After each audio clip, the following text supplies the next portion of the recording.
Vainqueur en mars dernier, le FN est donc cette fois éliminé au premier tour en accusant un net retard dans plusieurs communes, et notamment à Villeneuve-sur-Yonne.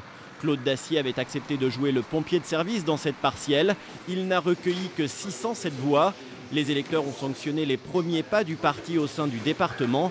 La pilule a du mal à passer dans le clan frontiste. Je m'attendais à mieux quand même. Mais c'est un bon résultat. Parce qu'il y a eu finalement une sacrée pente à remonter après les démissions. Après le travail qui a été fait par d'autres, dans la ville de Villeneuve en particulier. Bon, je pense que c'est un bon résultat quand même.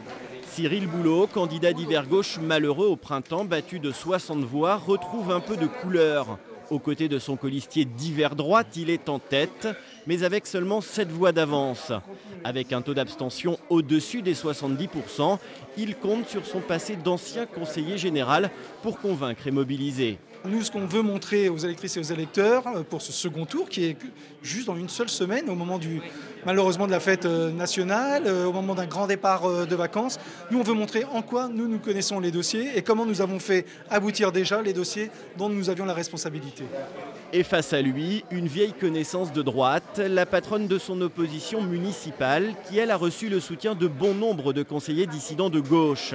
Preuve s'il en est que le face-à-face toujours très dur dans les affaires de la ville le sera cette semaine encore dans ce deuxième round de cantonal. Elisabeth Frassetto se félicite déjà d'être dans cette position. Être le 4e au podium olympique, ça n'est pas satisfaisant. Le 3e non plus, en l'occurrence se retrouver aujourd'hui pour un travail de fond pour la semaine prochaine. Oui, je me sens dans les starting blocks là. Le vainqueur la semaine prochaine retrouvera Erika Rosé, toujours conseillère départementale mais sans son étiquette FN. À minima, l'équilibre politique du canton s'en trouvera forcément modifié.